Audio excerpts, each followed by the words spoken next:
was Conti. It was Ottinger, Bryant, and others pit. Joining Conti, Ottinger, and Bryant on pit road were Golinski, Clampett, Busa, Davies.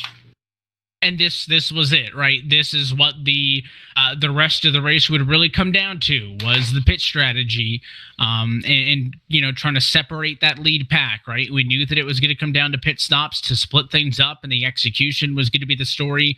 But I don't think many people were expecting, you know, that Team Conti Alliance group to pit that early. And most importantly, they opted to not take full fuel, right? So they only ended up spending, I think it was about 8 seconds in the box. The opposite strategy, and you know, we'll talk about this as we walk through this race step by step, but the opposite strategy, everybody else would do the opposite, right? They basically went full fuel on the first pit cycle, took a little bit less on the second. These guys did the reverse, and they undercut everybody. They executed the pit strategy very well and separated themselves immediately, you know, as kind of their own group of 7 or so cars. Yeah, and so let's take note of that, because that ends up being a key move for the race. That group pitting early there at 23. Lap 27, Michael Guest leads another group of 9 onto the pit road. Vicente Salas slid through his box and had to back up. And when there's no yellows, I mean, that's brutal. Yeah, that's, and especially, you know, not only are you losing time, that's only so important, but, you know, you lose your positioning in your pack, right? You're going to lose the draft, and that's really what hurts him more there. That's why I mentioned, right, that first group, there was a point in mentioning that they were perfect on the execution, because that's what it's going to take. If you're getting out of the pit lane and you're waiting on a guy like Vicente, who, you know, didn't totally blow it, but certainly cycled back and kind of had to rush to get out of the box a little bit more than he would have. If you're waiting on a guy and kind of dragging the brake on the apron there, blend it back out to get grouped up, I mean, you're costing yourself so much time when that group prior to you executed perfectly. So it can happen to anybody just a little bit too deep into the box. He corrected it pretty quickly, but it did cost him, I think, 1-2 seconds or so, and it just shuffled back a little bit in his group. Right, and then 2 laps later, on 29, Casey Kerwin leads another 8 on the pit road. Penalty for Kerwin, speeding on pit road. I think he joked later on Twitter, this is about the only thing that happened during the race, but he had a penalty, and that hurt him pretty bad. Lap 32, it was Leahy, Mitchell, Bobby, and Shearburn pitting as a group at that point.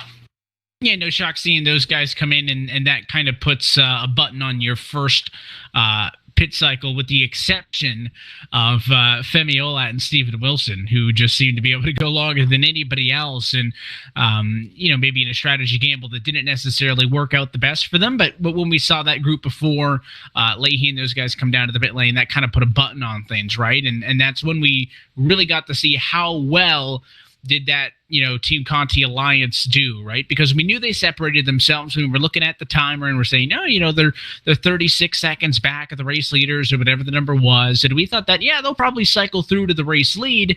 But once those 4 pitted, I mean, we really got an idea of how well that first group nailed it. And they completely blitzed everybody else in that pit cycle. And we're just so far ahead after just that first cycle. Yeah, it was a Team Conti Drill Aisle Alliance. Nick Ottinger was leading the train. Eventually, yeah, Olat and Wilson pit at 38. We had another quote, "Wowza, good save. I don't know why it was going to turn you, but good save," said Matheson as he clips Garrett Lowe, who was trying to get in line. Another one of those close calls.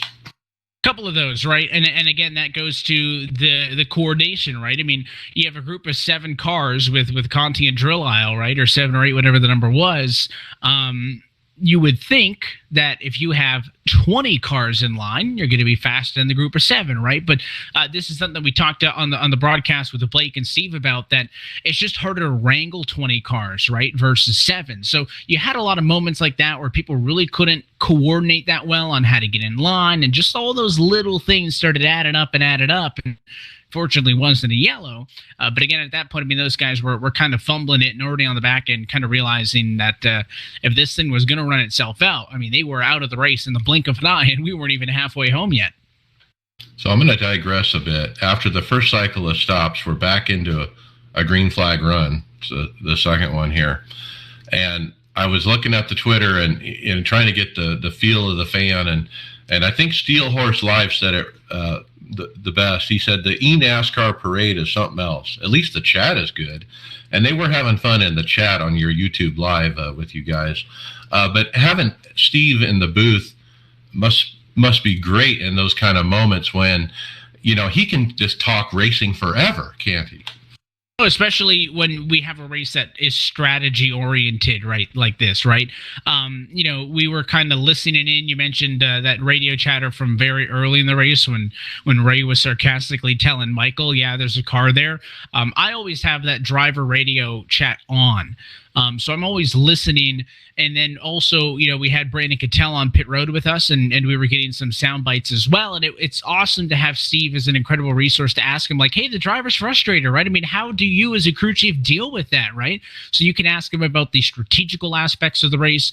You can ask him about kind of those emotional aspects of the race. And he is truly, truly such a good person to call a race with. And then we also, you know, had the opportunity, since Parker wasn't available this week, for Blake to join us in the booth as well. Of course, he's a guy that's right there on the cusp in the Road to Pro qualifying series, so he knows a lot of these guys, right? He knows the intricacies of the strategies on the sim as well. So I thought for a Talladega race that wasn't your typical Talladega thriller, we certainly had the right guys alongside me to be able to talk through some of those parts of the race. Yep. Halfway at Talladega, the gap from the first group to the second was about 9 seconds. At 36 to go, it was Ottinger, Conti, Gorlinski, Clampett, Busa, Davies, Bryant. They pit. They had penalties, Lion's Choice and Malik Ray speeding on pit road, and that killed their race. That's how easy it is, right? And you go back to that point talking with Steve, right? This is a conversation me and him had on the show about pit lane entries, right? I think I used Darlington, Dover maybe as examples, right? Those are tricky pit roads to get onto just because of the geometry, right? I mean, it's tough. But Steve picked the right word. I think it's so enticing, right? Because if you want to slow down to pit road speed at Talladega, you could do it easy, right? But it's just such a wide open, straight shot off of Ford that you're enticed into trying to give it a little bit too much. And, you know, we see the penalties for Nathan Lyon and Malik Ray in this instance. On that previous pit site, we saw a couple of drivers get awfully close to some speeding penalties. A couple of guys, I think even one car got all the way to the grass on the pit lane entry, but didn't get nailed with the penalty. So that was a story all night as well with these green flag pit stops, was guys being a little bit too aggressive and messing up on the entry to the pit lane, or as you mentioned previously with Vicente, you know, having issues actually getting into the box as well. So there were a lot of mistakes on pit road. Yeah, and then pit stops have cycled with about 25 laps to go, and then at 12 to go, the second pack, which was the Coanda trio of Salas, Baines, and Wilson, is within 6 seconds of the lead pack, but they still need a yellow to catch back up. And then we got down to the white. It was Mike Conti. He goes to the outside and tries something, anything, but nobody goes with him, and of course he gets hung out. Yeah, he kind of got tricked into it, and I think hindsight may prove that Bob Bryant wanted to work with him, right? But in this case, Conti kind of steps out to the outside. He needs a pusher, right? And Bryant's following him. So he's like, all right, we're doing this thing, and then Bob leaves him. And at that point, Conti's hopes are done, right? He needed to win the race to advance to the next round. He's done in that instant. And Bob's thinking, listen, I'm going to hang this guy out to drive. I think he was banking out to dry. I think he was banking on those Logitech cars up front from William Byron Esports fighting with each other, right? And they never did. And he just sat there in third. His lone opportunity to go to the outside was gone.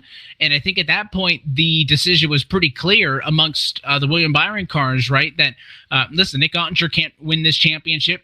But if he wins the race, it most importantly means that, you know, none of Logan Clampett's competitors do, right? And Clampett was the second seed in on points. Remember, there was a 1 point difference to Mitchell DeYoung. So that was a big story we were following, right? If somebody else won, could have been Logan out by 1, Mitchell in by 1. But by Ottinger holding the lead and by, Logan pushing him to the race win, it guaranteed a win for the team, and it guaranteed that Logan Clampett is one of the championship four. So great job. We talk about the alliance with Conti, and that whole group in the drill aisle. But really, at the end, we knew that it was going to sever off at some point, and it was the William Byron guys who stuck together to the end. Well, To the true race fan, it was a good race because it's fun to watch how it plays out with team racing. I mean, and this is truly that. I mean, pitting together, you can't pit by yourself or you're just hosed. I mean, you have to be with the group getting on and off pit road, and you have to plan this stuff. And we do this in our regular races too. And it makes it a different kind of strategy than a normal race where you're usually just kind of on your own. So it is fascinating from that point. The end of the race, kind of played out a mirror image of how the whole race played out and the way the package is right now on this car, on this track. It's single file. And if you pull out even in the white flag, you're hosed. And so I don't blame these guys for not pulling out and trying to make a good race out of the end because they would have been, they're probably better off staying where they're at. Yeah, and I think we all knew, even before the race, listen, this thing's probably going to be decided on the last lap, right? You'd have thought, could they start to splinter off in that lead pack early, but they stayed true until the white flag, and then they did it. And I don't think it was impossible for somebody to win the race other than Nick Ottinger, right? I think if Bob Bryant had gone with Michael Conti, they may not have gone all the way to the race lead, just the two of them, but they would have gone alongside, right? And that could have opened up a vacuum behind for other cars to either fill that gap on the bottom, push those William Byron Chevys out in front, or go with those guys on the outside, right? And I think if two other cars had gone, with Bob Bryant and Michael Conti, they probably go to the front and have a chance to win this race. And I think that it's just a strategy play gone wrong, right? I don't think that it was a premeditated move by Bob to hang out Conti. Conti goes up top. It was a split-second decision. Just in the long run, it ends up being the wrong call. And again, once there was that much kind of discombobulation behind and nobody else could really get formed up, you're not touching two cars that are pushing like that. If you had a whole lap to get them, maybe you're not going to make those last-second drafts like we used to see coming through the Tri-Oval. You just don't have that same suck as in the past. So, but I agree with you, right? I mean, I love seeing the team strategy play out. Not your conventionally most exciting Talladega race, but just because of all the different situations and having four drivers in that lead pack, right, who needed a win. Of those seven, made for some quite compelling storylines down the stretch.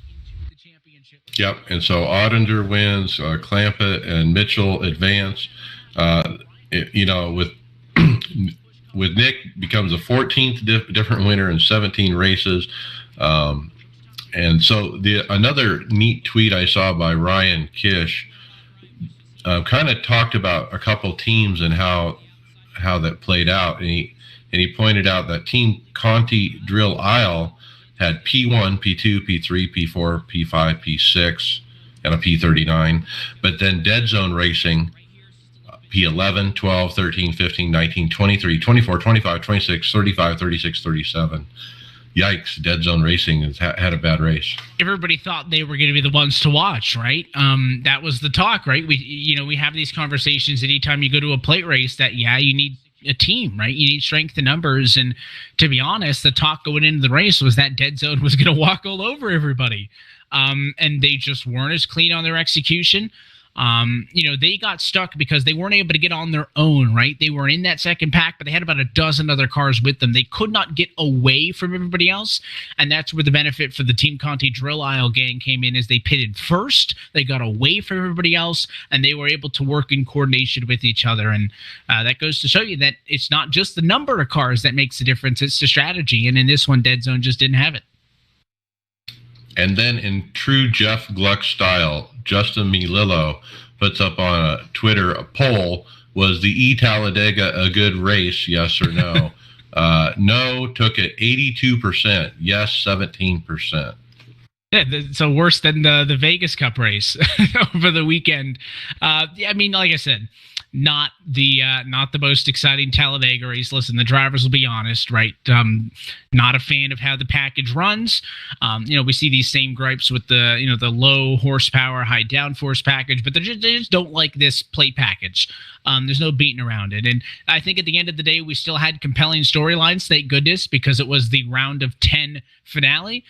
If we didn't have all those playoff implications and intricacies that were a big part of the end of the race, we probably spent more time talking about scenarios and points in the last 20 laps than we did about actually what was happening on track, right? So it would have been not the greatest of races if that was a regular season race where we didn't have all that other stuff to talk about.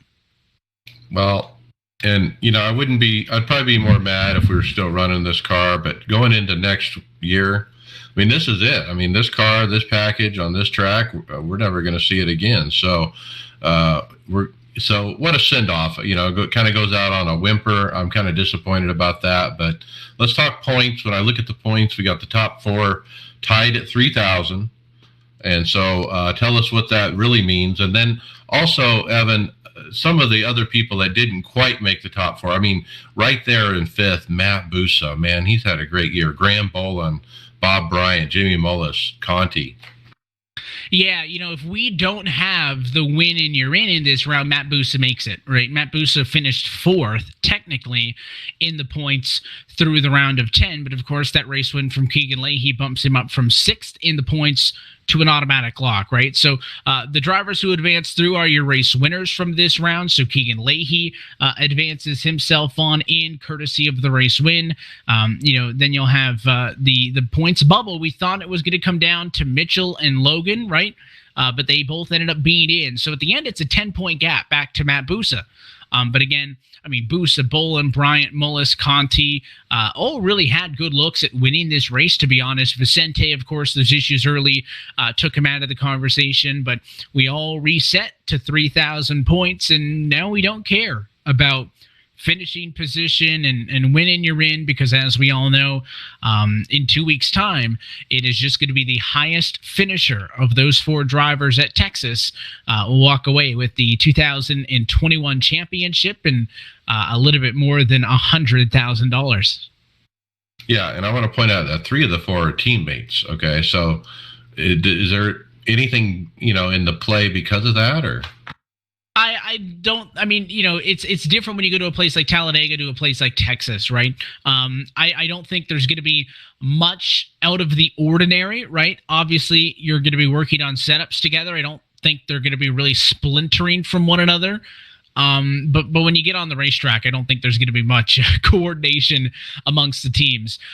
Maybe if you're side by side, like Keegan and Zach were into the final corner, maybe if he's your teammate, you're a little bit less inclined to door him. So maybe we'll see a clean result for the championship again. But, I think these guys may be that much more motivated, to beat their teammate for the championship than anybody else, because they're going to be on, basically the same equipment and with the same prep going into it. So it's certainly going to be an exciting run. I don't really know what to expect, to be honest, as we head into Texas for a championship race, right? Of course, without that new scan of Phoenix on the sim, and because of the pandemic, iRacing hasn't been able to get out to the West Coast to scan it. Last year, we went to Homestead. That was a very popular choice, right? Your kind of historic grounds for the championship in this series for the better part of the last, decade or so. And now we go to Texas. And that's not a fan favorite racetrack, right? I have no inclination to believe it's not that new version of Texas Motor Speedway. But I think that it gives us a lot of data, right? Because we have had a lot of intermediate races to look back on. Haven't seen a driver dominate him, but we'll certainly crunch the numbers. And I think guys will go into that race with a pretty good idea of what their hopes will be, just because, we run so much of the season on the intermediate racetracks that finishing it off there at Texas means these teams have had ample time to, improve and get ready. I wonder if a guy like a Bobby Zelensky, right, or a Keegan Leahy will have a foot up on the competition, because those guys didn't care about Talladega, right? They didn't spend the last week testing strategies and trying to get thousands here and thousands there, right? In the case of Bobby, he's known he's going to be in this race since a month ago today. So I'm just curious if somebody like a Bobby Z, an extra month of preparation could probably go a long way. Right. It's going to be interesting to see who's got the best set. And so 2 weeks from now, is that the race? Yeah, we're coming back one last time, 2 weeks from last race. So it's going to be on Tuesday, October the 12th, I believe. We will have a special 1 hour countdown to green show. So make sure you guys tune in at enascar.com/live starting at 8 p.m. Eastern. And then we'll go racing at 9 and get set to crown a champion. All right. The pre-race has been fun. I've been watching some of that recently, and those guys do a good job, and they got a young lady doing the host. I forget her name, and the other three guys, have experience. They know what they're talking about, and then they do that rig review, which I really like. I need to get my new build on that before the final race, so we can talk about it then. I like getting involved because I sent mine in a couple of weeks ago too, and I think it made it on the countdown to green. Although they weren't happy that there wasn't a wheel, so maybe I'll have to jump in the sim at some point over the course of the rest of the Talladega week here, since that's a little bit easier race for me to jump right into and send another one in. But yeah, I mean, all those guys are former drivers.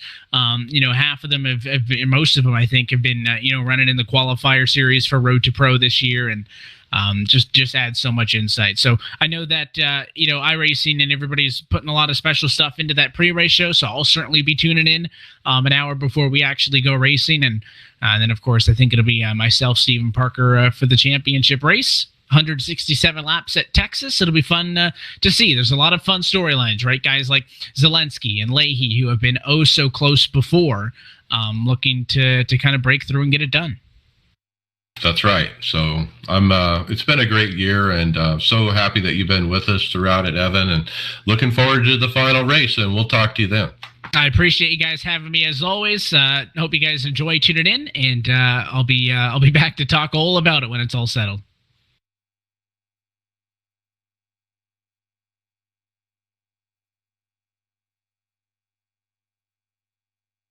Okay, Brian, tell us about iRacing sponsorship at Martinsville. Yeah, guys. So this past Thursday was the Valley Star 300, which is a late model race at Martinsville. It's the largest model race in the country. Huge race for everybody to go to. And iRacing driver and NASCAR development driver Raja Karuth was part of the festivities. So I looked through the results, and I could only find the results of the finals, and he was not in it. So he qualified 30th, so I did see that, but he did not make the features, so he didn't quite make it to the end there. But the winner of it was actually a kid named Landon Pembleton, who is set a record. He was the youngest driver to ever win that race, 16 years old, which is ridiculous. I wonder if he's related to Ryan Pemberton. It's Pembleton. Is that the same last name? Yeah. So, I didn't see that. So, yeah, he takes the win. It's a huge field, a lot of experienced drivers in that race, great late model drivers. And man, so this is a name you might want to remember. He could do some big things. Winning a race like that at such a young age, he's going to turn some heads. So, congratulations on Landon. Yeah, and then Raja's paint job. I mean, classic. Late model. All black, and then iRacing logo on the hood, and he's got Sunoco across the door panels. It looks pretty sharp.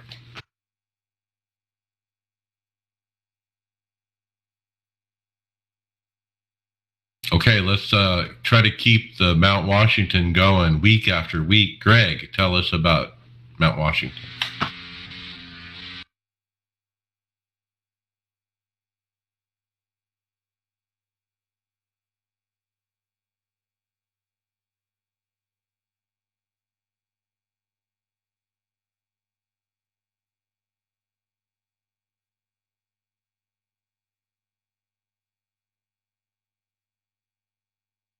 Now it's so close to going off the edge, but man, does he do a hell of a job trying to keep that thing straight afterwards. But that's one way to keep momentum going through there without slowing down, eh, Mike? I mean, I was like, what car is this? Oh, it looks like a Gen 6, but I mean, he's really keeping the wheels spinning to be able to fishtail that baby around the corners. Yeah, where's your video of this? It is a Gen 6 car. You can see in the cockpit, it's got the digital readouts. Where's your videos, Mike? How many times have you tried this? I haven't tried it. I didn't know the wheels could spin on this low-powered car. That's got to be in the setup. Does it? Gears. Does it take the this, does it still have one of the? I wonder what package it puts it in. Would it be a low downforce pack, or it looks like high downforce pack? Maybe not even any package, because it doesn't have the wing on the back that has the plexi part to it. Part of the wing, right? It's missing the plexi part. So I don't know what package. It might be just full out. You might actually have all. Yeah, it might be the 750, right? Yeah. Yeah. You might even have the 900 package from back in the day. All right, let's not get all caught up in the size of the package. It's just a pretty sweet video, right? Here we go. Title idea. Well, after the disappointing race at Talladega, I mean, I hate to see this car go out like that, but what a neat tribute to this car. I mean, it does show the power of it, the way he's flinging it around like that. I don't even respond to that one. But yeah, it's good to see that car could actually do some of that, because you really can't do that in any of the other racing stuff, right? It's like the only place you can get away with doing it unless you go into the dirt.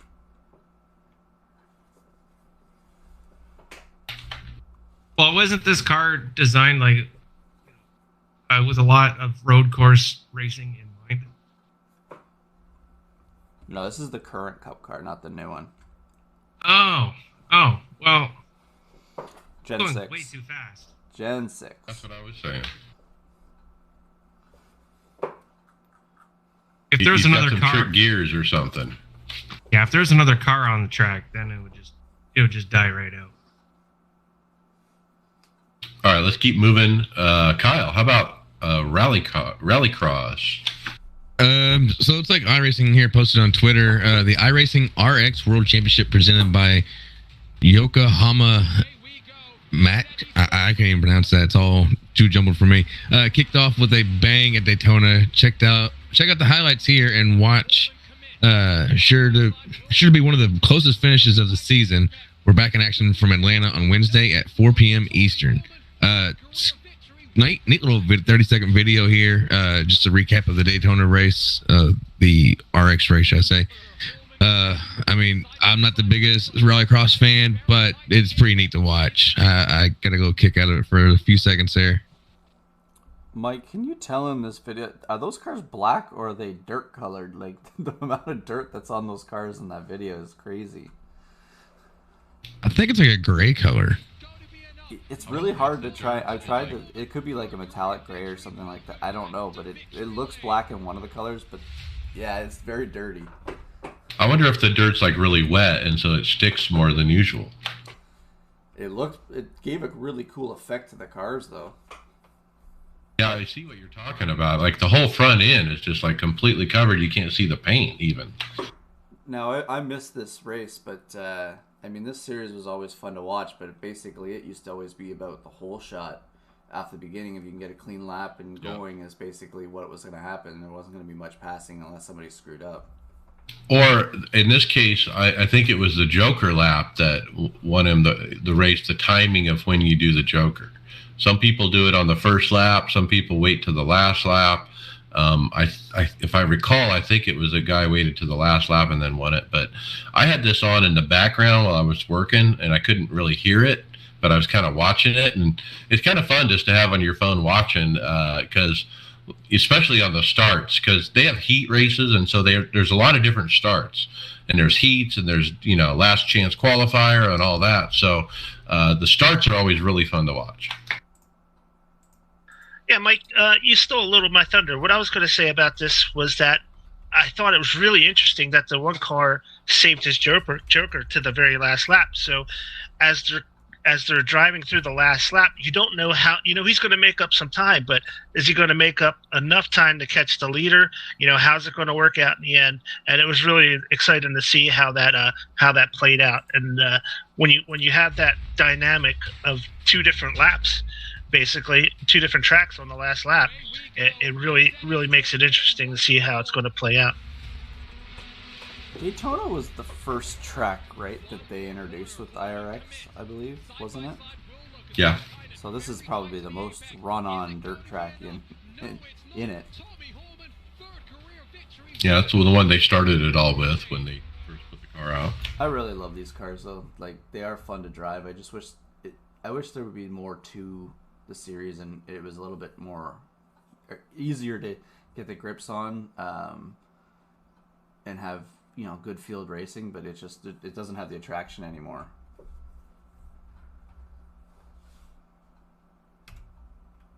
All right, we got mailbag. We got some mail from listener Ors Akdamar.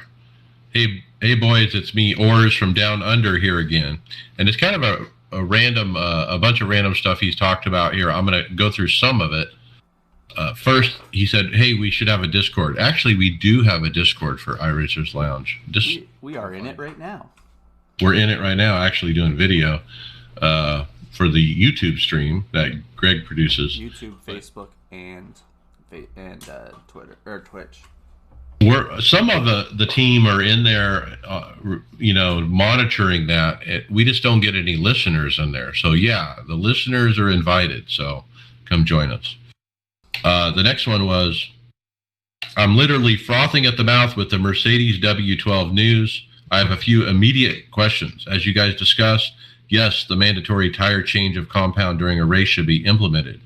Also, hopefully we will have the correct DRS zones and detection of being within 1 second of the car in front for the DRS to be enabled. Yeah, see, these are other things I was thinking about. I didn't get it far into the other week about it, but it's hard to figure out what, there's a lot. If you're going to bring in F1, you're going to have to do a whole bunch of whole bunch of changes to the way that they run their road series if they would do this, because we don't have a safety car or cautions right in the roadside. So if they do have a caution, they'd have to come up with a way of having a safety car. They'd also have to come up with a way of having a virtual safety car, which basically you have to stay within a delta so you don't get penalized of going around the track without another car. You just maintain the gap between you and the car in front of you until it goes green again. The DRS zones would be the biggest one to try and get them all right on all the tracks, and I think that would be something that they probably would implement first before any of these other things that are suggested here. But it would basically be trying to redo all the caution systems in the roadside for making up an F1, but it would be interesting to see.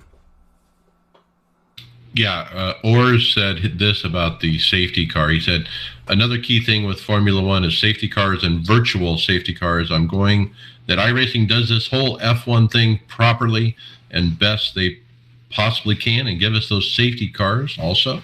At least make it an option in leagues if they think it would just turn into a safety car fest in officials. One solution could be for officials to not have the safety car come out within, say, a minimum of 5 laps of the previous safety car or something like that. Yeah, because I could see, multiple cars getting a wreck in a corner and they keep bringing the safety car out. It would be not a very fun race, right? So it would be. I'm sure if they made it, it might be broken for the first little while until if something was fixed or they adjusted things on it. But I would believe that a safety car and I would see a virtual safety car would happen before an actual safety car would happen. Well, it'd be interesting to see if that's all part of, releasing this Mercedes car. Are they going to do the DRS? Are they going to do any kind of safety car stuff? It's a big undertaking if they're going to have to do it, but it would be definitely. I'm sure you would capitalize on a lot of the F1 fans that are just frothing at the mouth to try and get these cars on track in iRacing. All right, next up, we have a story about 2 new race cars being developed, and I think we're going to talk about this because, hey, if they're going to in real racing, we're going to get them in iRacing, especially if they're with a partner, Dallara. Yeah, and this is a story. Mike, have you gone through it too here? I was just reading through it earlier, and so. It looks like BMW and Cadillac are creating an LMDH car, which is, I guess, Le Mans hybrid, their new series that they're coming out for 2023, I believe it was, if it was said in here. but they want to use the Dallara chassis, so they get to develop their cars with the way the Dallara chassis is, but they're doing it in secret parts of the Dallara compound. So there's passwords to get into certain areas, and they're basically sectioning off portions of the building, from what I could read here, for these companies to work on their car so that the other manufacturer doesn't see what they're doing. I guess there's a total of I think I saw it was 5 in here. There was 5 different manufacturers that were going to make cars, but Dallara is making it with these 2 manufacturers. So they get, even if they go into the wind tunnel, it was funny that you can only enter in one way. They lock it down to do all the testing in the tunnel, and then they're back out. They do never cross paths with the other company that's working at this facility. Yeah, there's 3 groups. There's a group that makes the spine, and then there's a group that makes the Cadillac, and there's a group that makes the BMW. And those groups, even though they all work for Dallara, like you said, they're sequestered. They're kept separate, and it's a fascinating article. But anyway, yeah, hopefully we'll have these. Hopefully iRacing's already involved in the development of these cars, and they've already have preliminary drawings or whatever they need. Or maybe they're just waiting for the final product and they just go scan it. I don't know. I mean, this is the first, obviously we know that Dallara is very famous for making a lot of chassis and stuff like that, and then another manufacturer will go and put their engine in it and use their car, because I believe both IndyCar chassis are they not made by Dallara, and they're just changed from Honda and Chevy, and F1 makes the Haas chassis from Dallara, or Dallara makes the F1 chassis for Haas. So, it's quite a facility if they've got this. They're able to do this and keep people from leaking secrets, I guess. All right, let's keep moving. Tony, tell us about a possible increase in response times. Well, I don't know. Maybe you guys have already noticed that this happened a couple days ago. It was just a quick little update, no downtime or anything like that. Took about half an hour to get done. Nobody probably even noticed. But he did indicate it was a possible increase in response times when logging in, registering, or navigating on the website or the UI.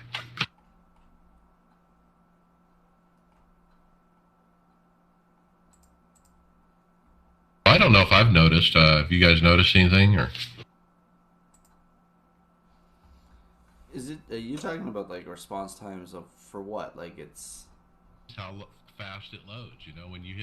When you go to league and you hit league session and you're waiting to click on it. I mean, that's what I'm talking about. I haven't really noticed anything different, but then again, some of that stuff is dictated on your systems too, right? Yeah, that's what I was going to say, Greg. I haven't noticed a difference, but I think my computer kind of bottlenecks that kind of info anyway.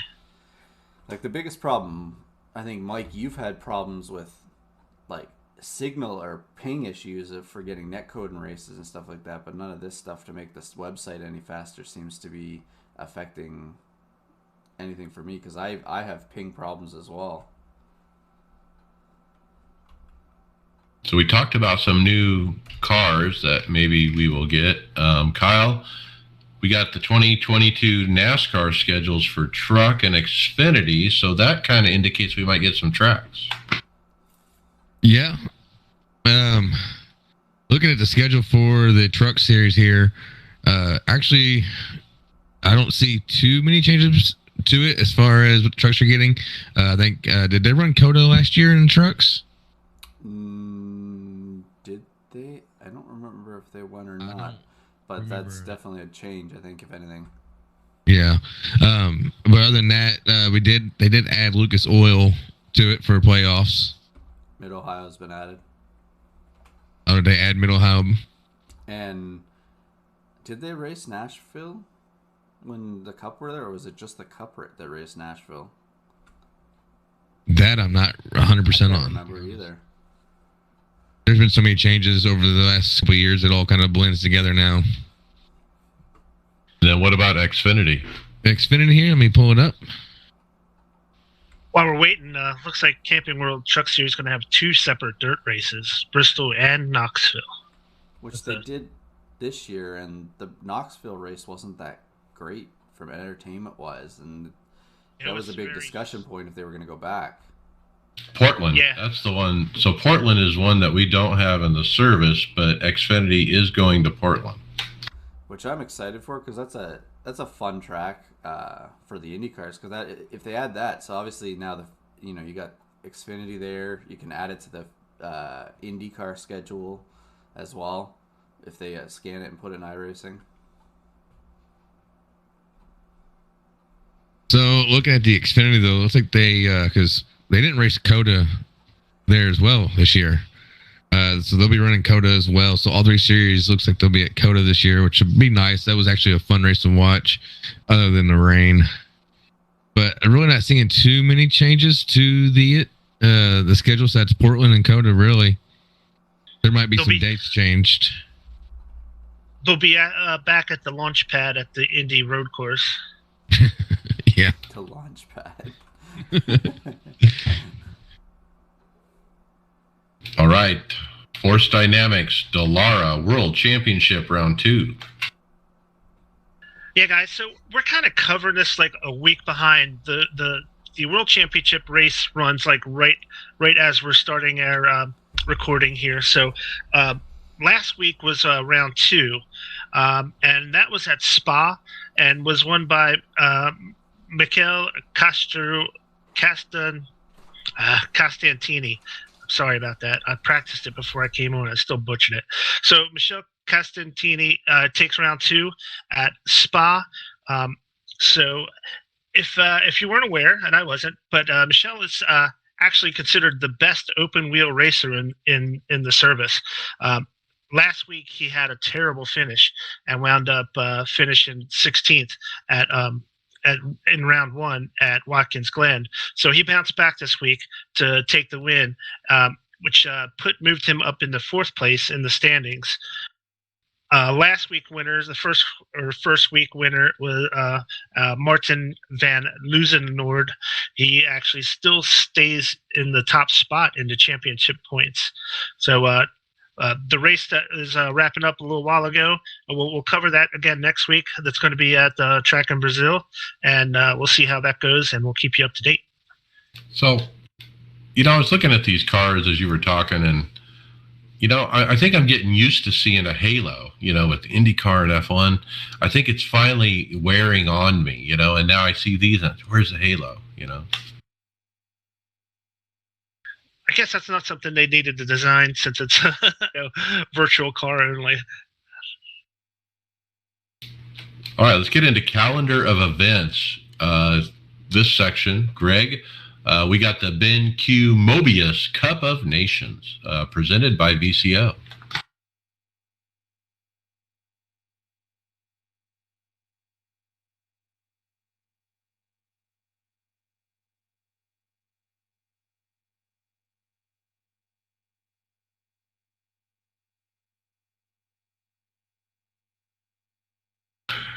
All right, the VCO Ben-Q Mobius Cup of Nations. I don't have it on my screen if you're trying to throw it to me. I don't have it.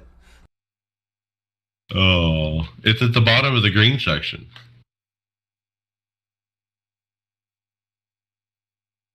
For that one.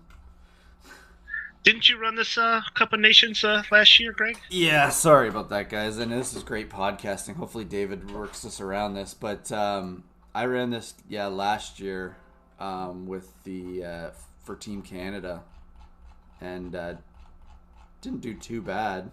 It's very hard to compete for the nation, like all this nation stuff. But so it's returning in December on the 5th of December. I guess there's going to be some information being sent out for it.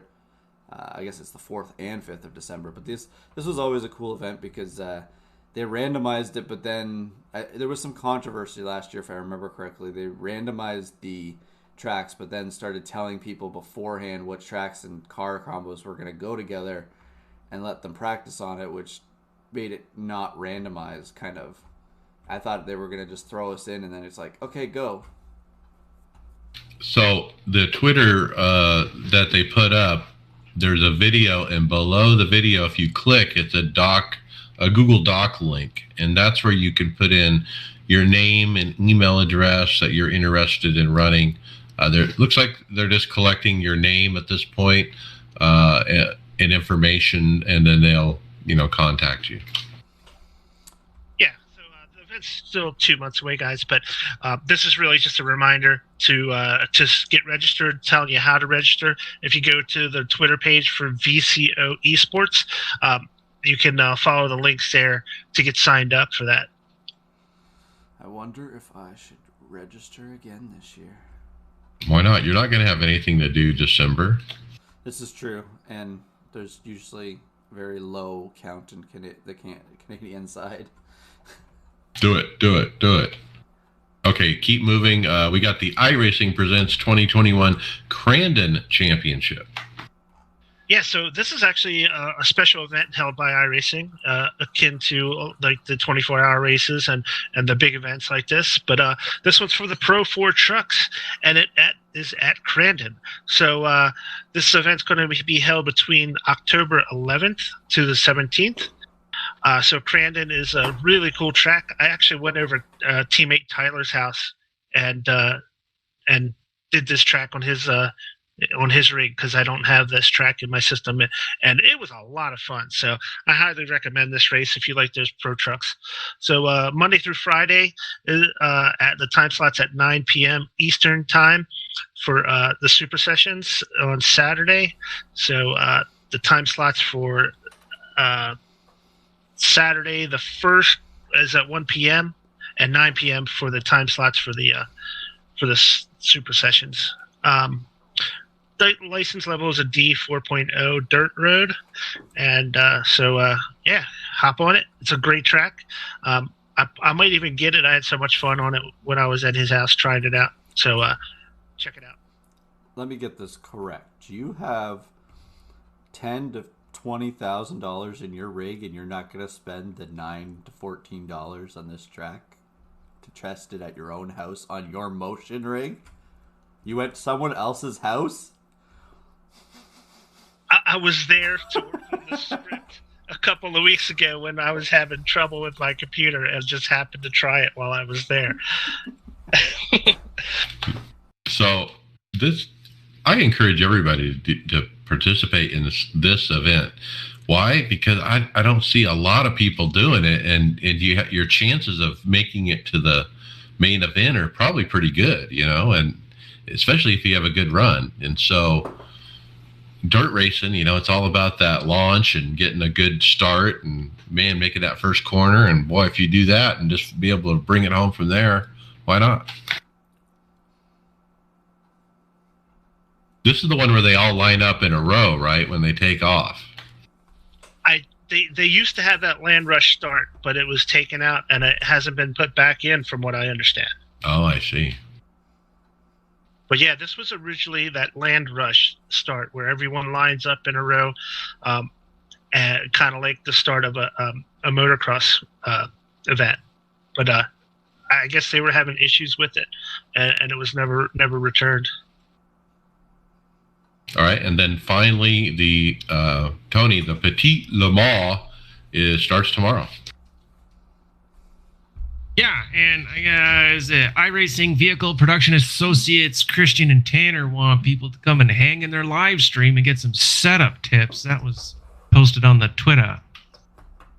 I thought it was a couple days ago. That was a neat opportunity. I want to point this out. Whenever they do that, I mean, if you're working on this set and you're working on going to this race, and you're going to participate, and you need help on how to set up these cars, there's nobody better, that you could interact with than the people that actually work with iRacing that are these vehicle production assistants. I mean, Christian Schallner, he knows these cars in and out, and so does Tanner McCullough. You know, we used to run Tanner's sets all the time.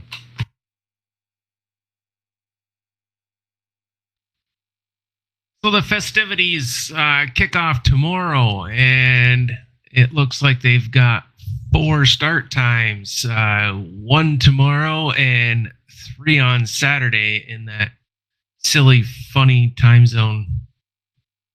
So whatever that is in your guys's, you can figure it out. -5. Maybe it's -10. Maybe it's +25. We'll never know. All right, next up is a reminder about NASCAR. That's that dirt series starting November 8th. You can sign up at NASCAR2021.wixsite.com/league. Housekeeping, don't forget the website, iRacersLounge.com. I actually used the website to search for equipment I was purchasing that we've gone over in the last 6 to 8 months. And I just went over into the website and I typed in the search, for pedals. And guess what? Boom, I got a link to all the pedals we talked about, in the last 6 to 8 months. What a resource. This is the whole idea behind the website, guys, is long term, it's going to turn into this huge wealth of knowledge. Also, very excited to be on Facebook podcasts now. And so in the last week and then this week, if you check your Facebook and you're subscribed to our iRacers Lounge Facebook page, you will be presented a notification called a podcast notification. It's got the little purple icon on it. You click it, and it will literally play the podcast while you scroll Facebook.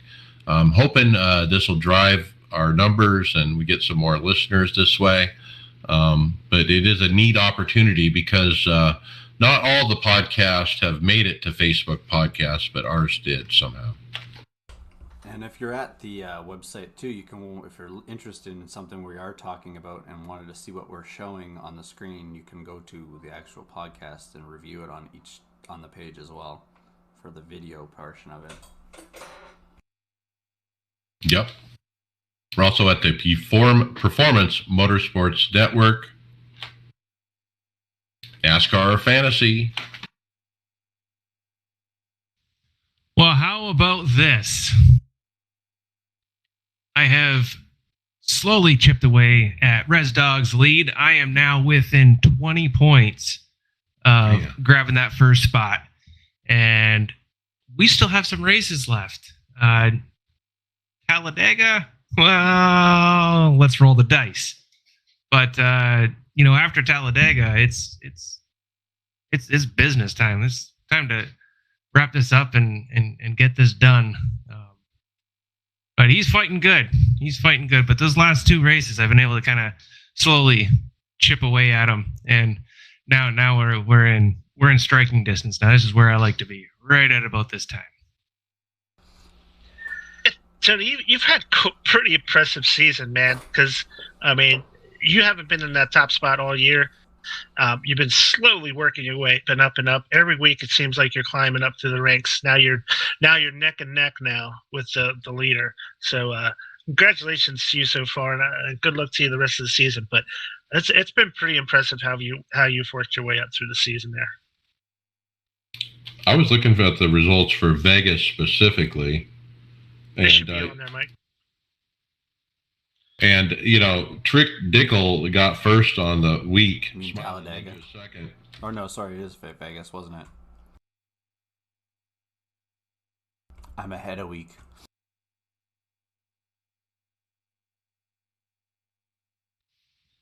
Yeah, so Jedi McFly finished tied for third. So Chris Scales, good job with teammate Stephen Llewellyn. I got 7th place, which was pretty good for me. Tony, you were 1 point behind me to get 8th, and Res Dog finished 12th. So you didn't crush him last week, but you're just chipping away, man. That's all it takes. That's what it's all about, really.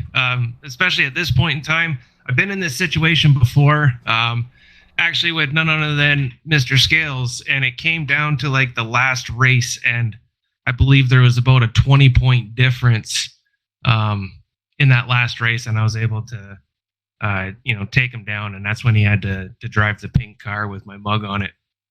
But looking down, Greg, you were 17th, and I was 25th. I can't. Kyle, 29th. Yeah, I have not touched the fantasy lineup in weeks. I've kind of forgot about it, and then I'm just like, I'm so far deep, I'm not even worried about it. Next year will be the year I get into it deeper. The funnier thing is I have the anybody that listens to Door Bumper Clear, I think I am right now the TJ Majors. Anybody I pick, I jinx. They end up having a blown tire or whatever. But like looking at this week, you're thinking at Talladega coming up, you're thinking, oh, you can put in some of these non-playoff guys that might win. If you look at the history of the playoffs, who wins? Always a playoff driver. There is not a driver in the last. Who was the last non-playoff driver to win a Talladega race in the playoff format? It had to be during the Chase era. Like it's. Regan Smith won. It's just crazy to think we're gonna pick all these things, but you're gonna end up having the Chase guys somehow get through to there, right? All the playoff drivers are gonna get through and get points, and probably someone's gonna steal a win that's actually in that top 12. So here's the thing to that, Greg, is yes, your playoff guys are like they're sailing. Like one of those guys is likely to win, but there is also going to be a bunch of them that are very likely going to get wrecked out. So which one are you going to pick? And are you willing to use that pick at a Talladega? We still have a lot of races left of all different types. We've got short tracks, 1.5 milers. We got road courses. And that's is this where you want to lay it down? It's the thing too, right? Like Tony, like this format this year, instead of you're getting through the stages and then you're in your final part, but all the points for most of the end there is, you get the 5 points for the picking a winner, you get the 5 points for the all the different manufacturer stuff for 10 points or whatever it is, and it's like it's so hard to come up with what's going to happen there in it. Because one little thing you could wipe out all the Toyotas in one accident or something like that. It's so hard to this year's format. I'm gonna probably load up on guys that aren't in the playoffs just to be safe. But you could pick anybody and there could be in a wreck, so it doesn't really matter. You just don't want to waste that one. Like you're saying, because you only have 5, you don't want to waste the one on maybe Talladega. Right. Like you've got Denny Hamlin, you got Logano. Both those guys are monsters at plate tracks. There's other ones in my mind's drawing a blank right now. But, Blaney, he's pretty good. Blaney. Stenhouse. Byron's shown that he's been a better restrictor plate racer recently. Right. So, but, Hamlin, well, he's just with himself into a hot streak right now. He's coming alive in the playoffs. Do you want to use him at Talladega? Same with Joey. He hasn't hit yet, but he's likely to. You never count that guy out this deep in. I don't know. I mean, there's still a lot of strong players sitting outside of the playoffs that nobody's touched. And if they wreck, so what? Maybe you can pick up some points on the back end with some of the with the bonus stuff, picking the manufacturer, the winner, yada yada. But it would be a huge gamble if you're going to start tossing in a lot of big names. But you know what? That gamble might pay off. It sometimes does.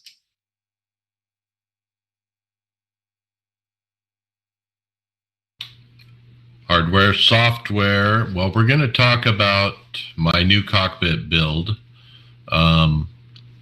And I'm going to call it the iRacers Lounge Edition. And I actually put up a forum post to kind of document my journey on this purchase and build with pictures and text and that kind of thing. I'm spending a lot of money, and I kind of want to keep track of what I'm doing, and it's kind of a neat way to do it. And so I'm going to read some of these items that I put on the forums on the show here. Now, I've talked about some of these before, but I'm going to go through it. So why? Well, my Obuto Revolution. Well, if you're on the video right now, look at my steering wheel as I move it up and down. This is the reason I want a new cockpit, because of the up and down on the wheel. Is that like an old 70s Chevy steering wheel over there just moving around? It kind of feels like it, but and so I'm tired of that. And the seat itself, I can rock back and forth in the seat and the back moves, and that sucks. So that's the goal. Get rid of that. It served its purpose. And so, as you all know, I was seduced by the sleek lines of the iRacing branded Next Level racing rig. And that's really what got me going on this. That's what got my juices going. And I'm like, man, I want that. I'm tired of the flex. It's time. This is the one. But after research, I found it had a little bit of flex in the wheel. So I moved on. Started looking at Track Racer 160. Why? Well, I don't know. But I think it was because teammates have bought in their stuff with success. They're US based. But again, a little bit of flex in that wheel on their DD1 mount. And then I eyeballed the Advanced Sim Racing rigs because they have those cool colors, the orange and the blue, and I still was concerned about the flex I was seeing, and so looking back at the goal of the project and doing the research, I ended up with SimLabs P1X, and I did the purchase, and it's arriving starting tomorrow. I'm using an integrated quad monitor mount. I ended up buying the Sim Racing computer tray from Advanced Sim Racing because it was kind of beefy. I got the blue Alcantara seat. I got the 6-point red harness. A fourth monitor. I ended up with a 27-inch flat to match my other three. And it's all about the lack of movement in the wheelbase, and the chair is what led to my purchases. The other thing is, I got to figure out the monitor, the mounts for the pedals, and so Marcus Lindsay on the forums had designed something for these pedals before on an 80/20 rig, and so I finally did hear from him, and he just told me he just used 12-inch pieces basically to form a rectangle. That he just bought from McMaster car. And so I did the same thing. I put it in an order for McMaster car. And I got the pieces today, actually, that I need to build for the pedals. So that's going to be a custom piece I'm bolting onto the SimLabs. I'm adding big 5-inch casters. That's Tony's idea, Tony Rochette, to get it up off the ground more, be able to move it around. I'm putting the computer on the rig, so all the cabling, everything is going to be self-contained, and so it's going to make it easy to shift it to one side of the room and clean the floor, that kind of thing. Now, I'm going to stop here and ask you guys. I've spent a lot of time in the chat bugging my team about what I should pick to buy, and the seat was the key thing. And I was everywhere with the seat, wasn't I? It was a new one every day. Well, I wanted the Max Pappas one, but they it's not for sale. It never will be, apparently. Who knows? But I ended up with that blue Alcantara with the marbled back, and it sure looks comfortable, and that's what I'm going for. Well, I have the NRG seat on my rig, and it's not the blue one, but it's a black one, and it is very comfortable. And I didn't cheap out on the belts. I got like $200 belts. I'm crazy. The 6-point harness, and yeah, but I want to be pinned into the seat, man. I'm tired of flopping around like a fish. That's something else I do when I race. I arc my back, and my butt lifts up off the seat. I find myself doing crazy stuff like that.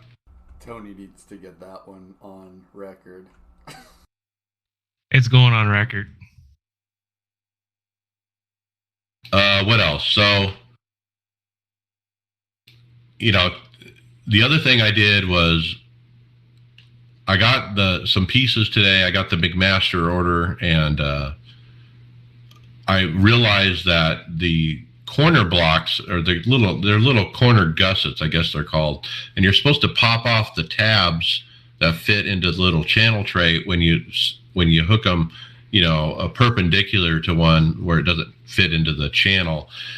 And I saw in the videos they just take your screwdriver under the little tab and just break it off. Well, I cheaped out and bought these from Amazon instead of McMaster because of the price. And they're like plastic and they don't break off like the metal ones do. And so now I'm like, I've already ran into my first hurdle.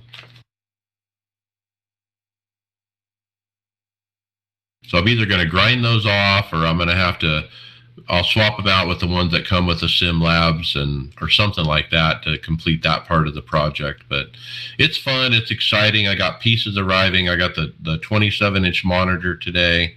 I got the stuff for the brakes today. And then a bunch of it is coming tomorrow, including the seat and the Sim Labs. Hey, Mike, I had that same issue with the corner gussets with the tabs. And I grinded them with a bench grinder. I just ground off the tabs so I could put it perpendicular. I guess I'll be buying a bench grinder. I don't even have one. Do you know anybody that does? Well, I have a Dremel, and so I was thinking about dremeling it off. You said they're plastic? Yeah, it's like a hard plastic. Might get away with just a pair of side cutters, chop them off. Tin snips? Like a bigger, sheet metal shears? I think it's harder than that. Sheet metal scissors are pretty solid. So I took Saturday off just to kind of organize and start the build. So I took a day off. We'll see how it goes. This time next week is my goal. I hope I'm in my cockpit with a road course next week. I'm not really worried about points. Maybe I can get a start in before the end of the week, but I'm not really worried about it. I'll race for you, Mike. I'm fully expecting to get stuff put together and then realize I don't have a particular piece or something, and I'll have to order something else. But I really feel like I have purchased everything I need to purchase except for the button box, and I'm going to wait on that. But that's the only thing left. I mean, everything else has been purchased. I can't believe how much money I've spent. You're obviously going to keep your other rig together until you got this one mostly together where you have to swap stuff to it, right?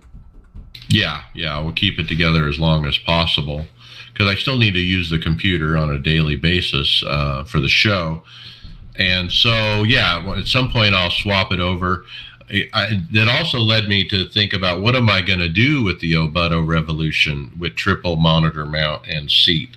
And I was telling my wife, if she sells it on Facebook Marketplace and handles the sale, she can keep the money. And so I offered her to do that. She took some pictures. But if there's any listeners out there who want it, and I ain't shipping nothing, you would have to come get it.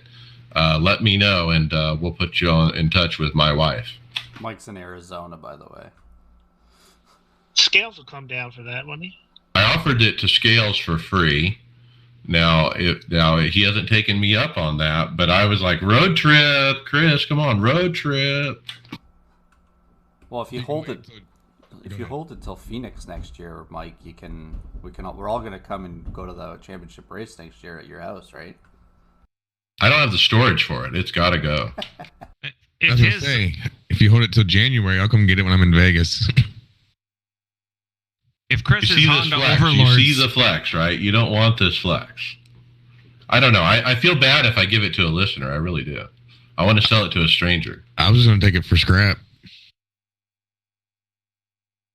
I mean, if you were a welder, you could, you could weld some bars onto this base, I'm sure, and stabilize it.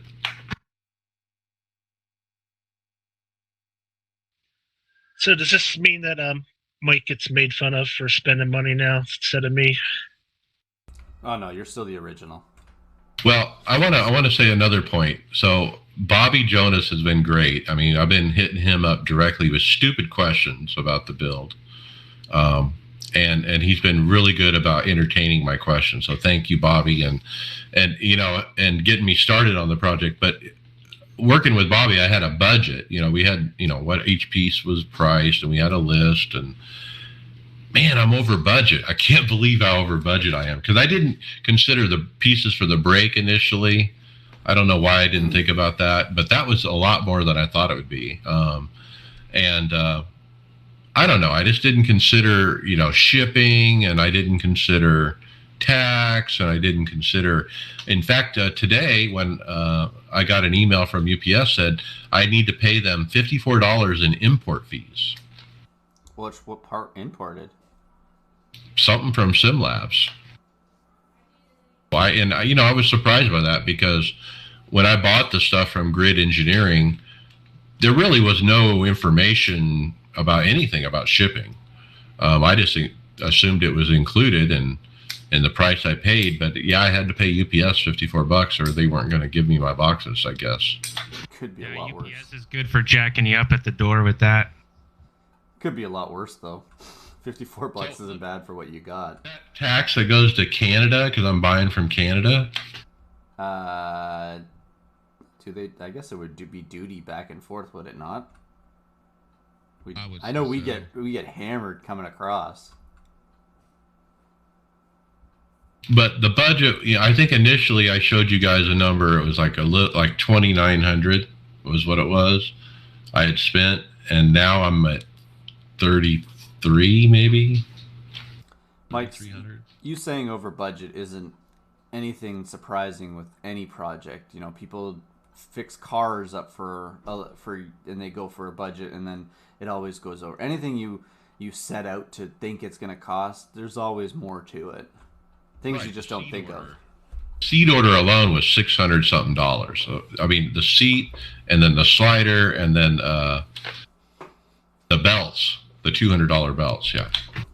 And a lot of people don't do what you do, Mike. And obviously you've had a rig before, so you've been piecing that together for over the years, and you haven't seen this cost because it's one by one by one. But when you go out and fully purchase everything else, there it is right in front of your face. Yeah, I just did it. I mean, and the biggest thing about the project is that making that initial decision, yes, I'm going to sit down and buy this stuff, whether my wife likes it or not. I mean, Brian just goes ahead and just says, "I got anything we see in our list here." He just goes and buys. Just click, buys, buy. But then won't buy a track and goes over to someone else's house to test it. But the thing is this rig is setting me up for the future. I mean, and I don't want to cheap out. I want to buy the best of each component I can buy. And that's basically what this project is. I bought the best freaking seat I could find that I like. I bought the best cockpit I could find. I bought all this fancy stuff I'm adding to it. Probably get that $600 button box from France that I like too. I mean, I've been eyeballing that too. I don't know if you need to spend that kind of cash on a button box. I think, you know what? It's your money, so you can do it. Well, I do that Derek Spears dash. I'm gonna kind of wait and see how it looks, and then I'll figure out what I'm going to do with the buttons. I really like the one I was looking at last week, where it attaches to the base and goes down on one side. That one would probably be a good compromise.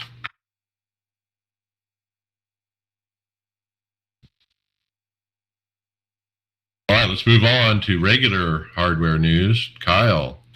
Looks like here Barry Rowland has released his review of the Advanced Sim Racing ASR1 profile cockpit. It's an 80/20 rig, really beautiful. I will say 80/20 I think is, most of them are beautiful and amazing to use. I'm actually intimidated by just even trying to purchase one, just for the mere fact of the way you got to put them together. But this one looks pretty simple to put together. He has a pretty detailed step-by-step instructions on how this whole kit goes together. Kyle, this is their entry-level model. I think I share. I don't know if anybody else has had that feeling, but I think I share the same feeling Kyle does. with it as well. Like, I would love to have an 80-20 rig. It's just, you know, I think, Mike, you did the best thing. Bobby has done a lot of research, and he's the best to go to on our team with some of the information that's come from it.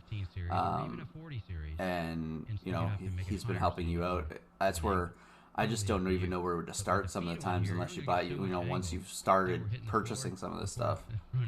But this is a nice rig setup that he's got here. That it's just basic one he's showing. $400.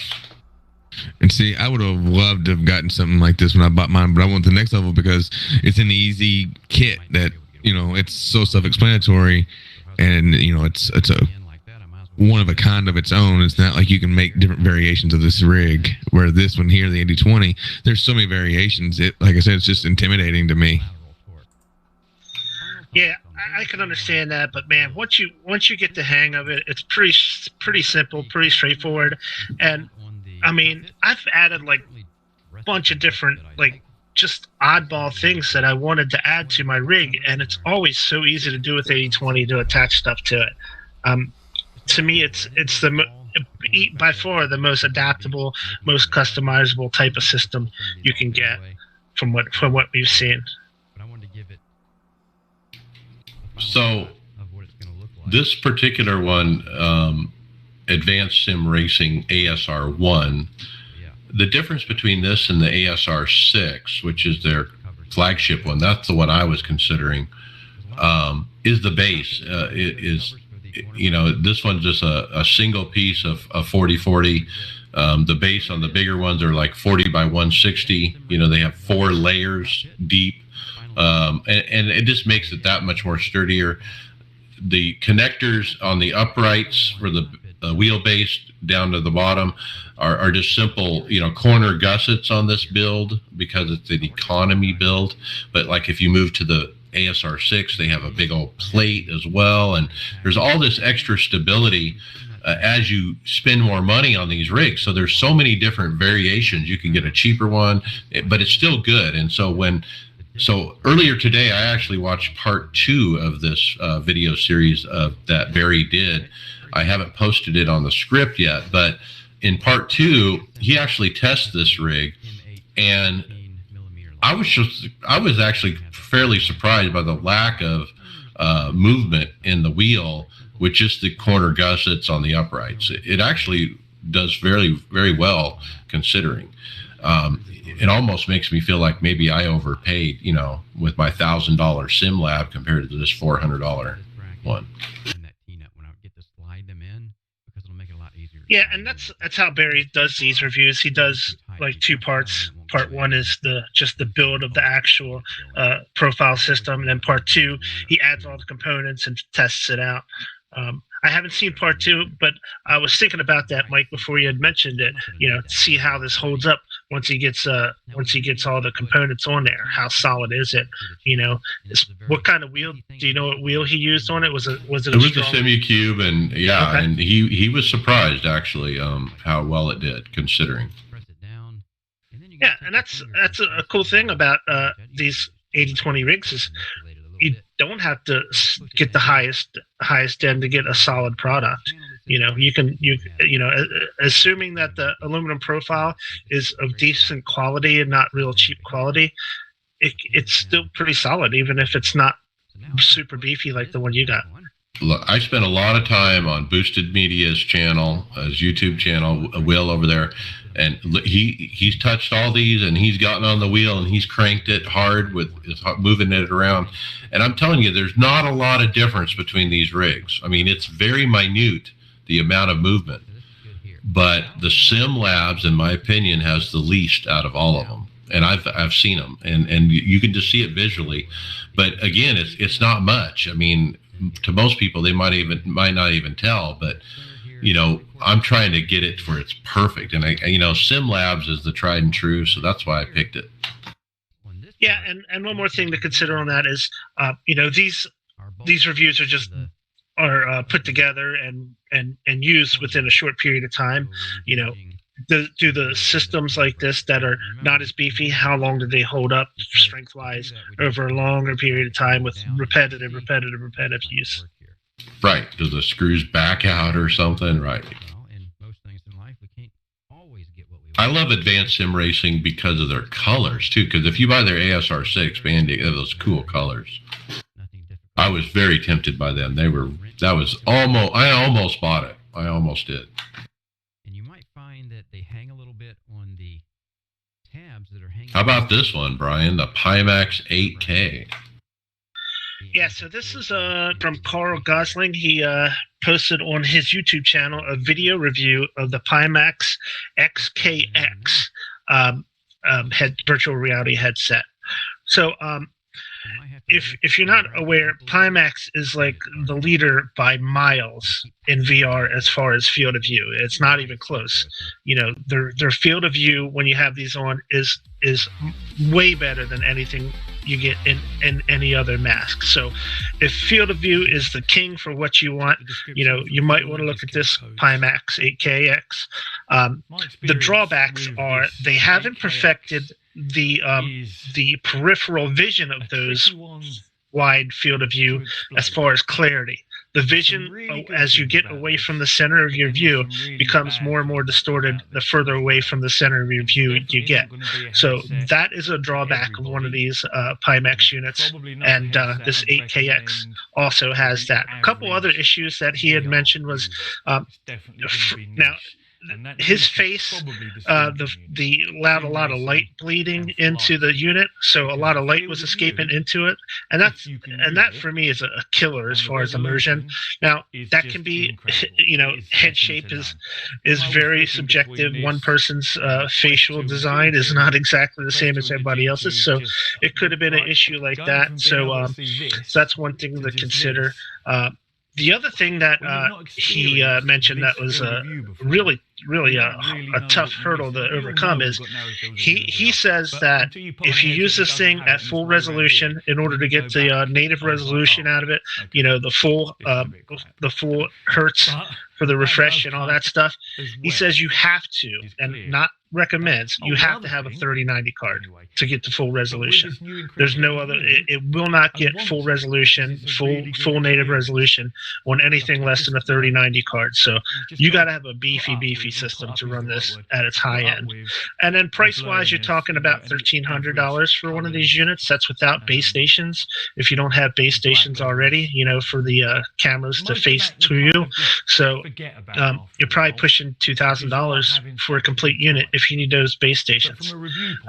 So then how much is a 3090 to go with it? $1,000 card, right? You're not going to so care. Yeah, you so go, wow, this field of view is incredible.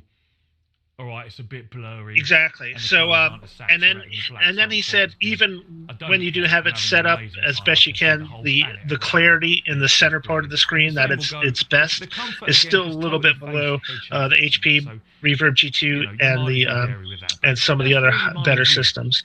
So if my review of this would be my takeout from this would be, if field of view is your number one concern, this might be the headset you want to look into. If it's clarity and price, there's better options. You will need. He was really critical of the fit and how physical part of it, how it felt on his head. It didn't fit right. You know, he let light in, like you said. He was pretty critical of that. He did say that it fit fairly well on his wife, and she didn't have the problems that he was having, but he was having significant fit issues. Yeah, he mentioned that a couple of times. He mentioned how wobbly I'll call it wobbly. You know, if you have it on, if he turns his head sharply left or right, the whole thing shakes on his head. And that's not a fit issue. It's just the connection points, I think, were not super strong. And so it's Pimax. Again, they're the field of view kings, but there are other things to consider. And if that's not your number one concern, then that's probably not the one for you. This is basically not for the general consumer. A little blurry, in It's, spite of you got to be fully maxed tweaking the out on IPD everything. offsets and doing everything I could do to make it great.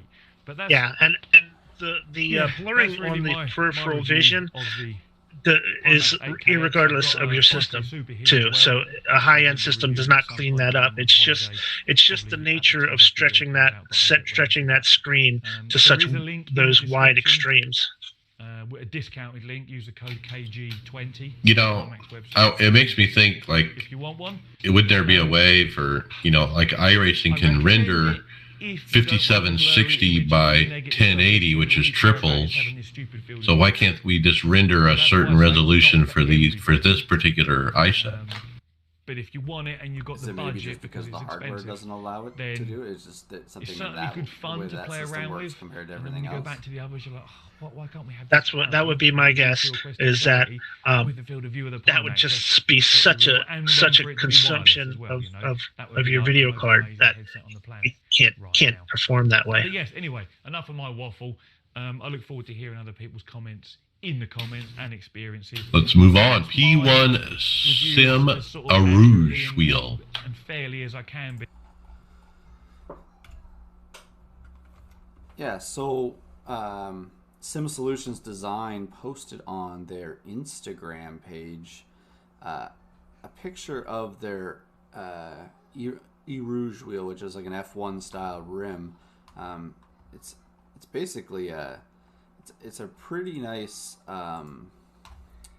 F1 style rim that's got a head or a display in the front of it here. It's got a bunch of toggle knobs, and it's plain with all its black buttons, but the rotary knobs are all there. Trying to see. It's even got some thumb ones as well, right? Dual paddles. Yeah, it's paddles and stuff. It's basically. It's hard to, I don't want to put it down or anything the way it looks. It looks like it's a really nice looking rim. It's just, we've seen this done with a lot of the companies now, and I don't know, does it, these price tags of almost $1,000 for a rim, it's quite expensive for it. But I do like the way it looks. I just don't think I would be paying that for a rim. It's got the look to be of a real race car rim, a road car from Europe kind of look. Nothing fancy. The team built it. It's a lot of carbon fiber, but real quality parts. Which is nice because, when you're racing with some of these rims and stuff, how much of it do you most of the aesthetics don't really matter. It's functionality, right? We all go for the functionality. We want looks, but when I'm in VR, I don't even know what my rims look like. I just know where the buttons are. Right, which makes the display on the wheel kind of silly, but it's a nice 4.3 LCD screen though, so that's you can get the information. I'm guessing I don't have any details here on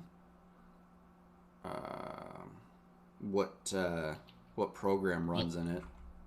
Well, but after Fanatec's Bentley wheel where the freaking display rotates as you rotate the wheel, I mean, come on, these things are old news by now. The problem is that one hasn't had a price tag put on it yet, and everyone's speculating what the price tag might be, but we have yet to see if it's going to be anything realistic for the general consumer.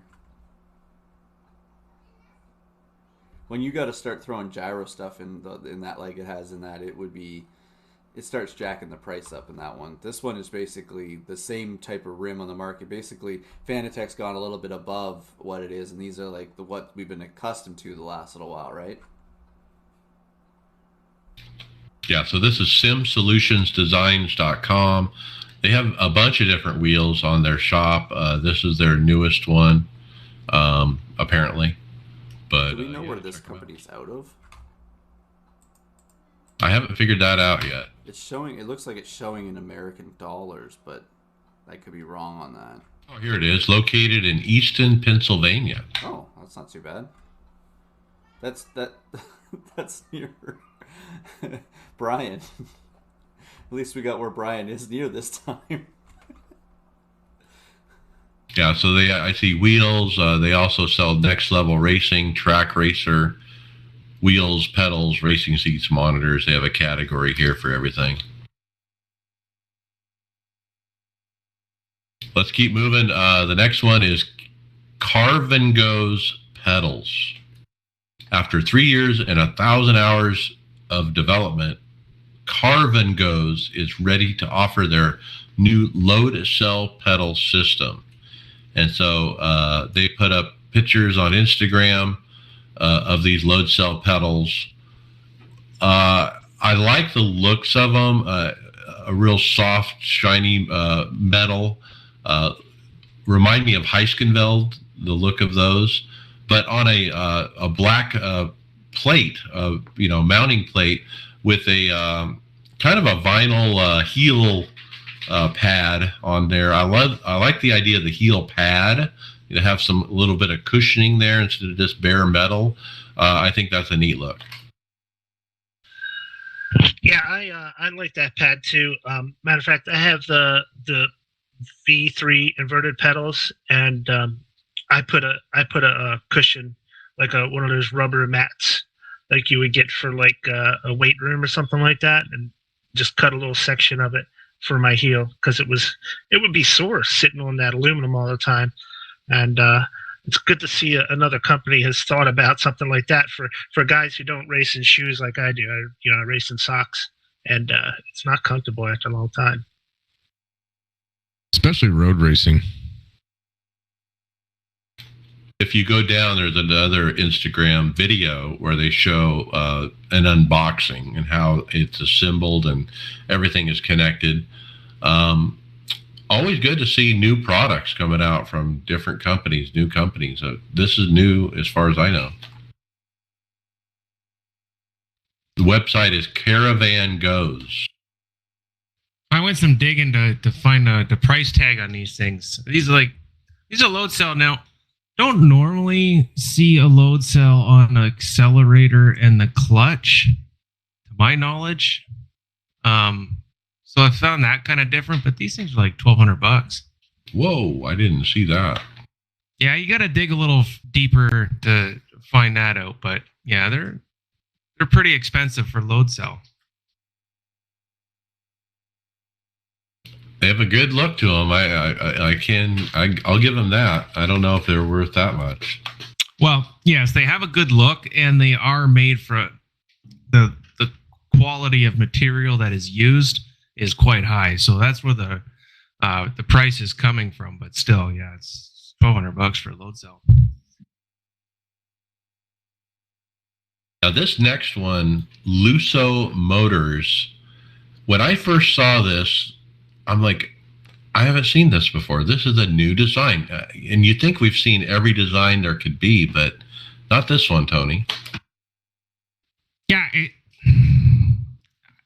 The first thing that comes to mind is like a spider. But this is another one of those supposed to be like convertible type setups where you can go from, like F1 seating to GT, depending on, what your preference is. The way I describe this is the uprights in the middle for the wheelbase are dead center of the rig. And then coming out each direction from that, equidistant, is, the part for the seat and the part for the pedals. And so it's got this look of, a pivot in the middle and then two pieces off each side.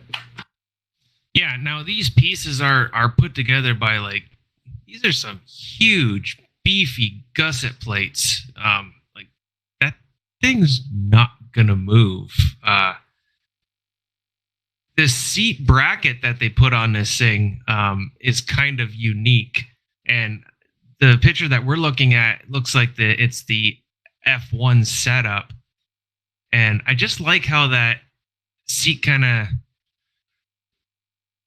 just the way it looks, it's just sunk right down into the rig. Now, we've talked about this company, Lusso Motors, before because of the seats. And that's how they started their business, that they were just selling seats. And now he's selling a cockpit for the first time. So yeah, how about... Sorry, Jenny, go ahead. No, you go right ahead. I was just going to say, that's the first thing I saw when I looked up this company. It's just, they have tons and tons of racing seats. And it was actually a little tough finding anything sim related. Yeah, this is a new offering for him. I don't even know if he's selling it yet. It says first images of the sim rig prototype. So it's a prototype that he's working on, and a neat design. Yeah, I really like the looks of this one. There it is. I was just scrolling through the pictures that they have on Instagram, hoping to see the GT setup. And, well, I thought it would, morph and change a little bit. And, well, with it being like an 80-20 setup, you can, but it doesn't look like that. It just swapped out the seats. And they just changed seats, yeah. Little anticlimactic, but it's neat. It's different. I'd be really interested to learn some more about this rig, sturdiness and such. Now, in the interest of time, we're going to skip ahead to one more hardware. Greg, a quick hit. The Best Buy GPU restock is rumored for the NVIDIA RTX 30 series tomorrow.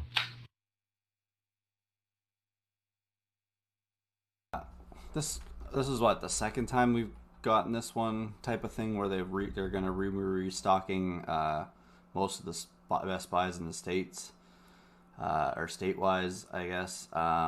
For U.S. citizens, they're going to stock them up tomorrow, apparently. Not sure how true it was. It was a rumor with the article here, but maybe, I'm sure we'll see pictures probably by Saturday of the lineups outside the Best Buys to get these cards. I want to see the pictures of the black eyes of people fighting for these things, Black Friday style. Well, right. That's the thing. Like, we're what, a little over a month away from Black Friday for some of this stuff, and it's going to be, what is going to be the electronics market at that time? I mean, we're already behind in a lot of stuff nowadays.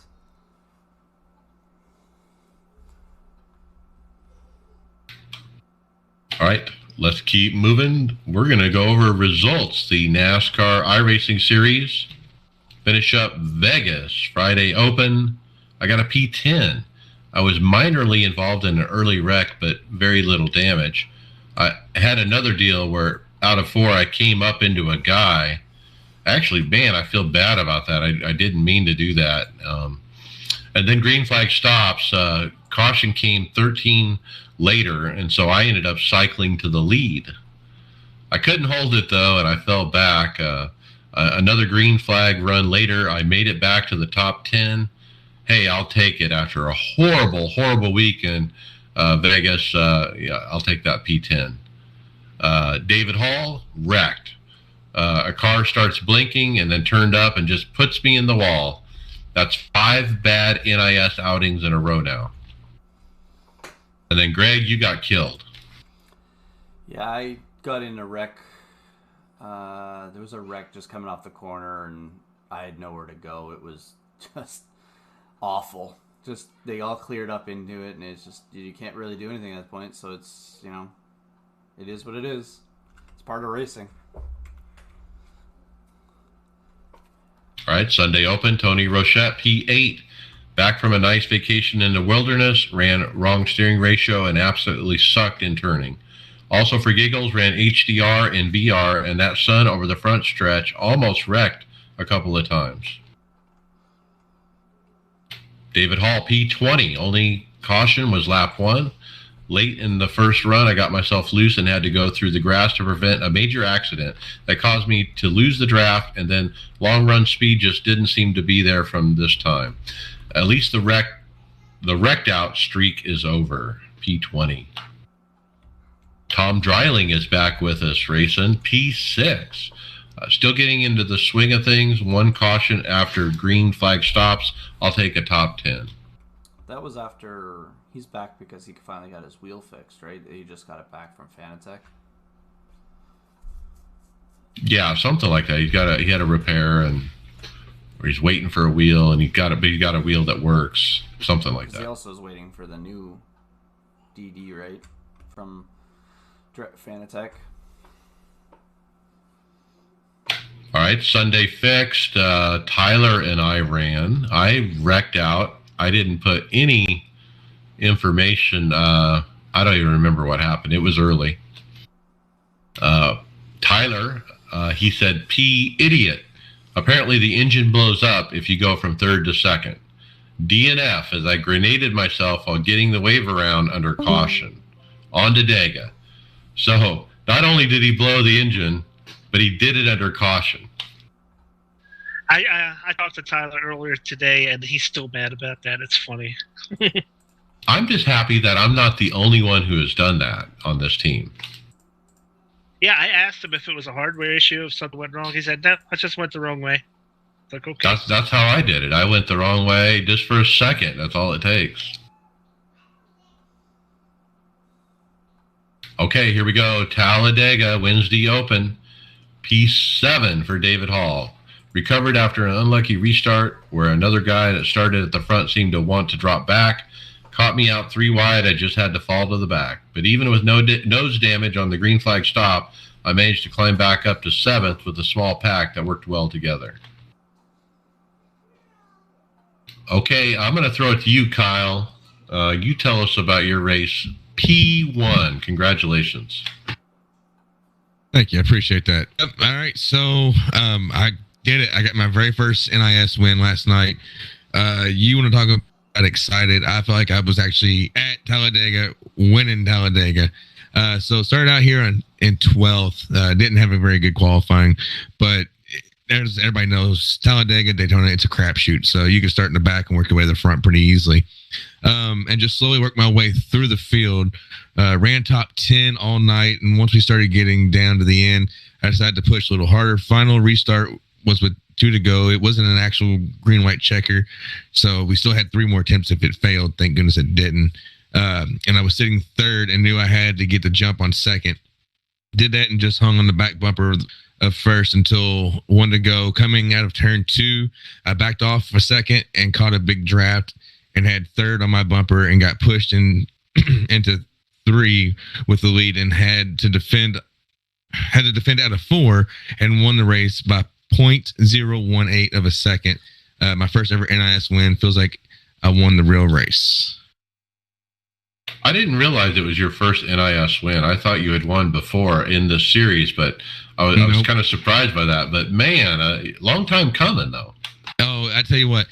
So our old teammate AJ, he actually set the bar for me on his first outing out in NIS. He got that win, and I knew I had to get there. So I mean, every time I race NIS, that is my goal, is to get that win, and I finally did it. The floodgates have opened, right? That's right. Now I'm ready for more. Well, congratulations. Thank you. And then congratulations to me. I got my P1. I got a win last night too. Let me read what I put here. We come into this race not really knowing what we have set-wise or don't have, and no practice at all. So it was single file goodness the whole way through with literally no racing. It was just like the Coke race. It was crazy. The outcome of the race ended up based on fuel mileage. Tom Dreiling and I were 1 short going into the final stop, even though Tony Rochette had 1 more than us. And so the 3 of us were working together. We're lined up. We're coming in for our final green flag stop. Tony's going to pit with us, even though he can go another lap. And I came in just fine, but boy, Rochette, he just cooked it in there, and they totally blew it. Tom followed him in there. They ended up speeding on pit road and all that. So I came out of pit road on my own. I had a good getaway, and I got in front of a couple of other cars. We pulled out as a pair. We pulled out, and then there was a pair that had pitted prior, and they came blowing by, so I slotted into third following them. Now, they had pitted before us, and so I knew they couldn't make it, and I knew I could if I saved fuel. So I ran third that whole run, running 70, 80% throttle. About 4 to go, they peel off, and I was lucky at that point to catch a lap car at the same moment, and I got up behind him and kept him in front of me. I don't think if I had done that, I would have had enough gas. And that really saved my ass, so to speak. But I pushed that lap car for the rest of the race to the checker. There was a guy behind me that was running second that had enough fuel as well, that was saving. He had help from a lapper on the one to go. You know, they tried to get around me. They couldn't do it. The track position paid off. And I won the freaking race. I ran out of fuel on the backstretch after the checker. And I got to credit Joel Real Timing for my fuel strategy. I would not be able to manage this without Joel Real Timing. There is no way. Because you can look at those numbers every lap and see if you're going to make it or you're not making it. Do I need to save more? Which way am I trending? At one point, when those two guys pulled off and I was behind the lapper, I was wasting more fuel than I should have, and it kept me in check. And so I guarantee you there's no way I could have done it without that tool. But hey, a win is a win is a win. I'll take the freaking win. It's the fourth win of my year. I've run both Talladegas, Richmond, and the Southern 500. 77th career win. I couldn't even do donuts because I didn't have any gas. But I'll take it any way I can, especially this week when the racing is just garbage out there. It's just garbage.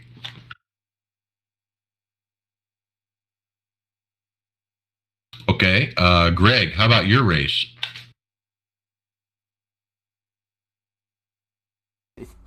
One of those ones I want to forget. I don't know if you guys noticed. I kind of just left TeamSpeak and went on my own because I was pissed off. I started P5. I was running up front the whole race until the pit stops, and I don't know why I did this, but I'm gonna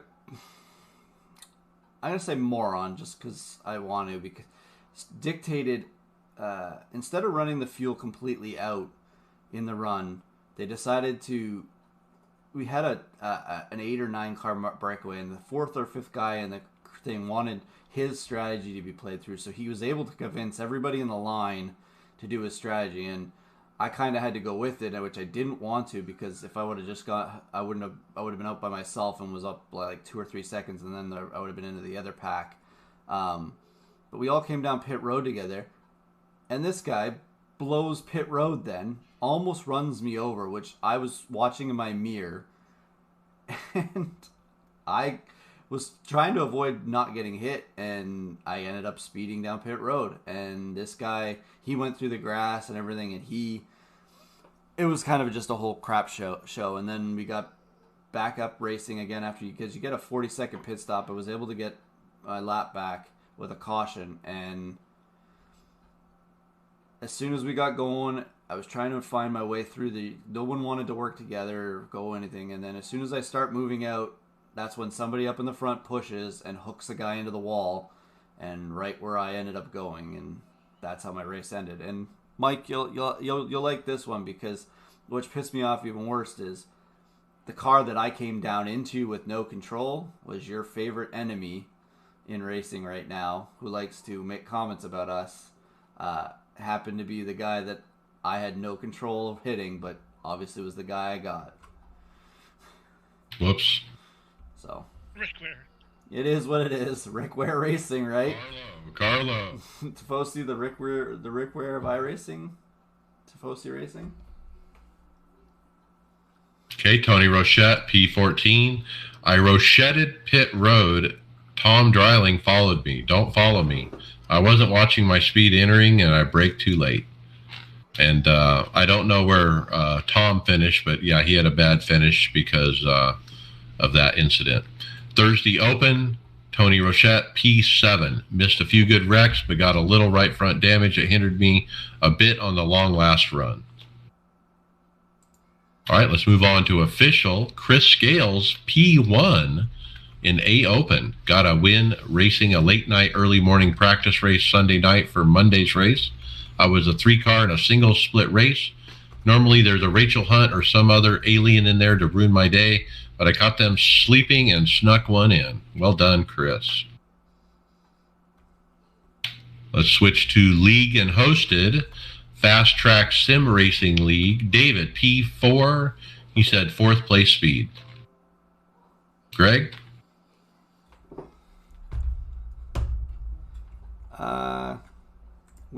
That was my P2 in that, and I don't know, Mike, you were out early in that, were you not, in that race? Yeah, I wrecked out in the first caution and walked away. I had the fastest 15 lap car, I would call it. 15 laps I would pull away. I think I pulled a 2.5 second lead on the field, which I had not done all week at Vegas, and I just it kept roasting the tires, and I knew it was going to do it. I just didn't know how the race was going to go, and I wanted to try something different from everybody. So I lowered the back end down to where it was touching the track bars almost, and the straight line speed was good. The long run speed was okay. There was just one guy better in the room, and I finished second to him. I made the race interesting at the end. After he had like a 5-second lead on me, I came out of the pit stops and I ran him down to get it to within his back bumper, and then just on the long run he ended up pulling away again. I don't remember what it finished up at, but I think we went 122 laps at the end there, green flag run. Yep, I was wrecked in the first caution. A guy got loose trying to pull it down. Adam was involved. Adam, our teammate, I was involved, and Tony Rochette was involved. And so I don't know where Steven finished, if he was in that wreck or not. Chris Scales, he got a P6. He said, great clean race other than the early caution. I tried hard to run down Jeff Marble for a top 5. I ran him down on old tires, but I couldn't get around him. I was just happy to be able to run him down. He blew my doors off on the second stint. I sucked in the mid area of the race. It was a blast getting to race with my teammates. Huge thanks to Jeff for letting me drop in on the chase. Also, I didn't wreck Rochette this time. Win. Brian, OBRL ARCA. Sorry, Greg, are you going to say something? I was just going to say, Chris Scales coming in and joining us there for the fast track race the other night. He did really well in that race to start off with. He looked like I mean, we all know he belonged, but at least he looked like there was no rust or anything to race with those guys. He competed and he did really well. Yeah, we're all set up for Talladega come Monday, right? Because I think we are going to try the outside, right? Well, are we gonna?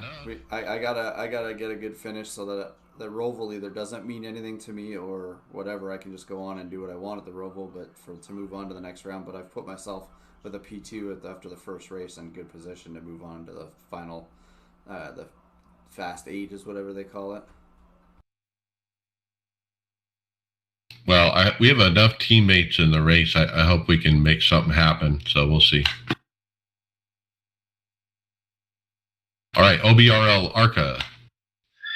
Yeah, so it was at Nashville Super Speedway. I got a P24 because when I was driving, the menu popped up on my VR in front of my face. I couldn't see for a couple seconds, hit the wall. So, but it was going to be a really interesting race. It was 100 laps.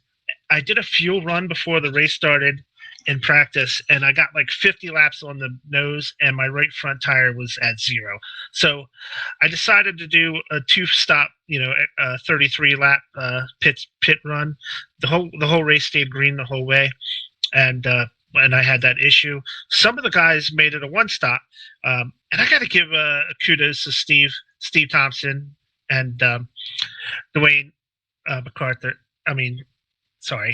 Dwayne MacArthur, yeah. And because those guys did 1 stop, they actually had like a bunch of laps left at the end of the race. I don't know how they saved all that fuel, still ran fast, and didn't burn their tires off. It's just I don't know how they do it, but they're really good. That's all I can say. All right, and then OBRL, the truck series, the Aftermath truck series. It was Andrew Hess, Dwayne MacArthur, and Al Turner in the top 3. And then Brian, tell us about your race. Yeah, I was in the top about 8th place with 1 lap to go. It went 3 wide coming out of turn 4 with 1 lap to go. I was in the middle, and I slid up a little bit when I watched the replay. You could see that I slid up a little bit and got into the left rear corner of the car on the outside lane, and I turned them. So I didn't think I did, but when I watched the replay, it did. There was a little net code involved because, there was about a foot between our 2 cars when that happened. So, I mean, I don't know if the net code caused it or if it was going to happen either way, but I might have messed that one up for some people. So I apologize for that. Wound up with a P22. All right. Let's get into final thoughts. Brian McCubbin. I want to talk about real quick the net code. I've been hearing so much about that in chats. People racing saying, "Oh, net code, net code, net code." I've heard it in our group. People have been having issues. For some reason, it seems like it's become more and more of a problem recently. I don't know if there's anything going on with iRacing with that Cup car, or this was an ARC truck that I had a problem with, but with lag times or what. But it seems like net coding is becoming more and more of a problem, and I'm hoping that if it's on iRacing's and that they can get that thing fixed a little bit better, because it's really disappointing when you take somebody out or you get taken out and you watch the replay and there's 2 feet between the 2 vehicles when it happens. So I know my internet's not top of the line, but so that could have been a contributing factor, but I've been hearing it from so many people recently that I don't know if that might be the case or not. Yeah, I've had 3 or 4 net code wrecks in the last week and a half or so, and I have video to show it too, and I put it up in the chat, and that's part of what you're hearing. So I personally have the problem as well. I mean, Brian, you've had it. We've heard it in the forums, and we've heard it, on Facebook and stuff. So it's happening. And you're right. I hope iRacing addresses that. Well, even, Brian, with what you're saying there, I've had my ping has started bouncing between 66 and 100 on the thing all the time. And I've been for 10 years, I've been at 66 ping for iRacing. All of a sudden it's changed in the last couple months, and I haven't changed anything at home-wise. And it's been causing a little bit of problems with my car floating around, I guess, sometimes. I don't even know if something like that, when you do have a problem like that, does it sometimes affect things like when you're running Talladega in the draft and stuff like that, if your car's not getting tracked properly? Yeah, I would certainly think it is. And my ping is usually under 100 for the most part too, and it's always been around 80, 85, unless the kids are doing something stupid upstairs. But it's always been about that, and it seems like just recently the problem has gotten a lot worse. It's like something's on their end's changed where they're grabbing the info. You got to go get the information for the servers. All right, Greg Hector's final thoughts. We haven't really talked about this much, but it's our 300th episode next week. This is episode 299, and 300 is next Thursday. I'm pretty jacked for that. I don't know. It's not many podcasts.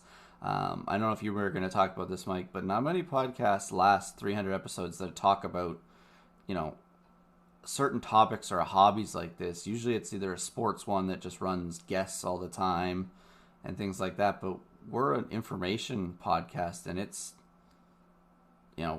Mike, you've been here since day one and contributed to, I don't know, you haven't been on all 300 episodes because we've had some episodes but you've been on most of them, and it's awesome. And I've been here, on 4 or 5 years now, 4 years now, and it's been so much fun to do all this with you guys, and I look forward to another 300 episodes.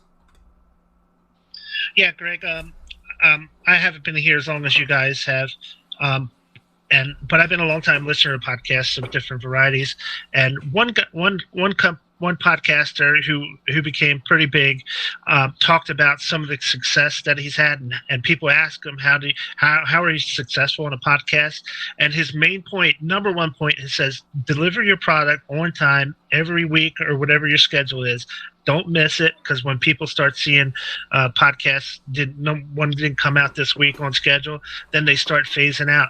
And I think the consistency that this podcast has achieved is something really to be proud of.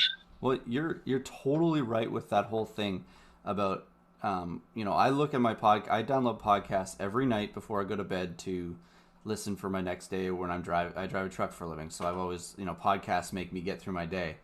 And if I know that, if I know a podcast is supposed to be there and it doesn't show up, I'm like, I always listen to this podcast on this day and it's not there. And it does irk you. So, Mike has been, we sometimes joke with Mike on this too, but Mike is really, consistent about getting this out and getting it to all the places it needs to be on a consistent basis. And that's, is what we've needed to do. And,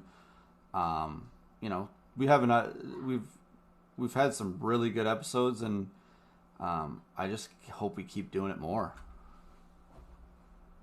Yeah, it's amazing. 300, who would have thought, and we were talking about it today, and I went on Google and I was trying to find out how many podcasts is what I was searching. How many podcasts have 300 episodes? I couldn't find the answer. But someone's excited for the net 300th episode.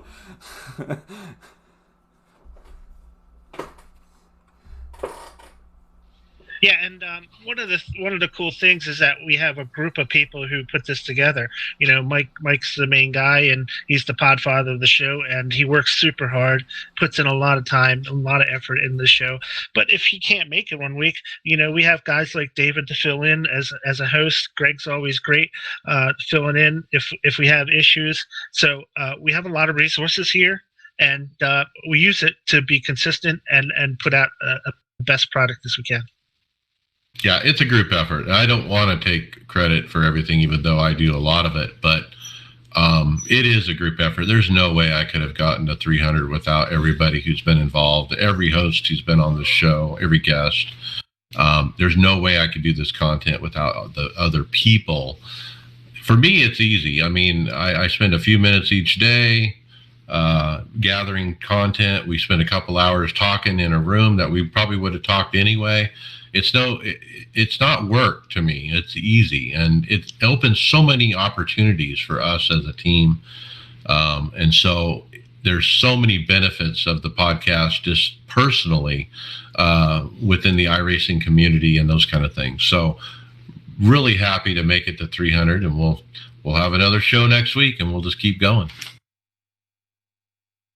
Okay, so Kyle Pendygraph, final thoughts.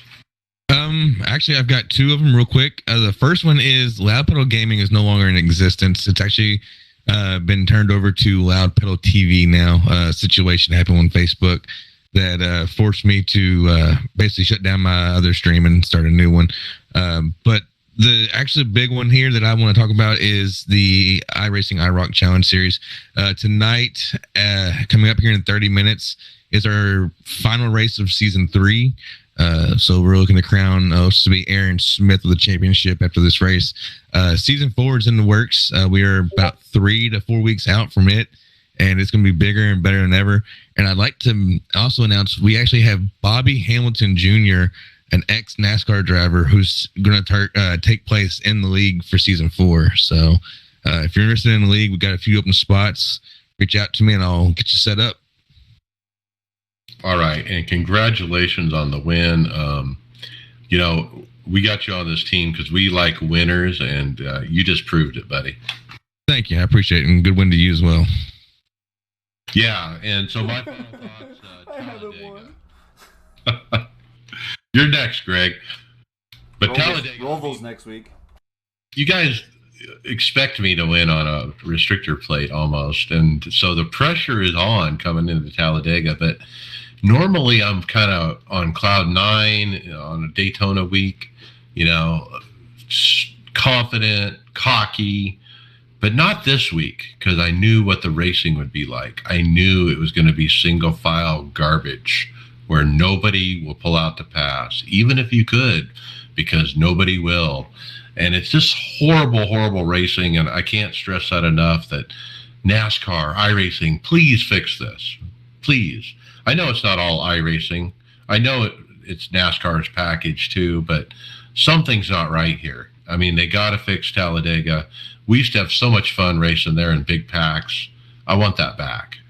We don't have packs anymore. So let's get the packs back. As far as my build, I mean, it's like I've purchased everything. It's like riding a wave at this point. Wondering, did I get everything right? Did I overspend? Did I buy the wrong product? What's going to happen? Where am I going to build it? What am I going to do? Do I have the right tools? Oh my God, there's so much anxiety about the whole thing, but we'll try to keep it in check. And next week, I might be talking to you from a new rig. So with that, we'll see you on the track later.